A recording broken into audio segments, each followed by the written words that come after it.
उपवन तलाव परिसरात बेकायदा दारू गांजाचे सेवन। ठाण्यातील आकर्षणाचे केंद्रबिंदू असलेल्या उपवन तलाव परिसरात बेकायदा दारू गांजाचे सेवन तसेच रात्री उशिरापर्यंत शोरमाच्या गाड्या लागत असल्याचे अनेक वेळा प्रशासनाच्या निदर्शनास आले आहे। या संदर्भात महापौर आणि पालिका आयुक्तांच्या दालनात बैठक होऊनही अद्याप कारवाई का करण्यात आली नाही असा प्रश्न उपस्थित करत परिवहन मंत्री प्रताप सरनाईक यांच्या पत्नी तसेच शिवसेनेच्या नगरसेविका परिशा सरनाईक शिवसेनेलाच घरचा आहेर दिला आहे। प्रेमी युगल आणि सकाळ संध्याकाळ फेरफटका मारण्यासाठी ठाण्यातील उपवन तलाव हे प्रसिद्ध ठिकाण आहे।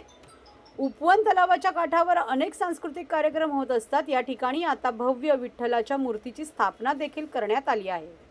मात्र हा परिसर आता बेकायदा टपऱ्या तसेच शोरमाच्या गाड्यांनी वेढला आहे।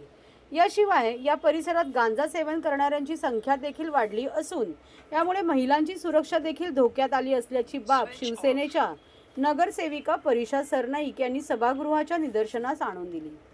याबाबत वारंवार तक्रार करण्यात आली आहे।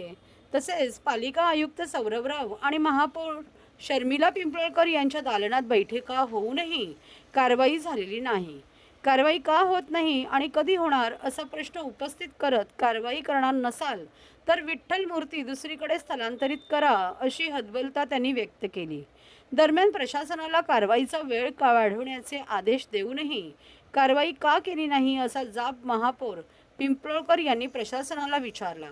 तर रात्री 10 वाजेपर्यंत कारवाई करण्यात येते, त्याचा वेळ आणखी वाढवण्यात येईल, तसेच कारवाई झाली नाही तर अधिकाऱ्यांवर कारवाई करण्यात येईल असे स्पष्टीकरण अतिरिक्त आयुक्त प्रशांत रोडे यांनी दिले आहे।